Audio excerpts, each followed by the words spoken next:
আমাদের বাড়িতে নারকেলের পুর দেওয়া পিঠে, তার সাথে সাথে ক্ষীর দেওয়া পিঠে, তার সাথে সাথে থাকে ডালের পুর দেওয়া পিঠে।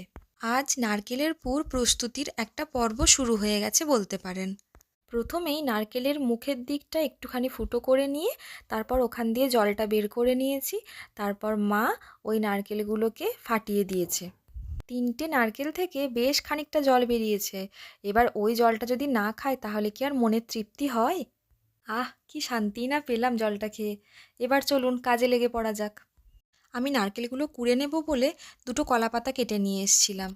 ধোয়া নারকেলগুলো একটু রোদে শুকিয়ে নিচ্ছি, তাতে যখন আমি নারকেলটা কুড়বো খুব সুবিধা হবে। আমার আবার এই কাজটা করতে খুব ভালো লাগে। ছোটোর থেকেই আমি প্রত্যেকবার এই কাজটা করে থাকি মায়ের সাথে সাথে। এখন বসে পড়েছি নারকেল কুড়ুনি দিয়ে নারকেলটা কুড়িয়ে নিচ্ছি। তাড়াতাড়ি নারকেল কুড়িয়ে নিয়ে আরও অনেক কাজ বাকি আছে, পরপর কিন্তু সব ভিডিও আসবে, আপনারা দেখতে থাকুন। নারকেলের ভেতরে শাঁস কিন্তু অনেকটা করে ছিল, তাই 3টে নারকেল কুড়িয়ে নিতে আমার বেশ খানিকক্ষণ সময় লেগেছিল।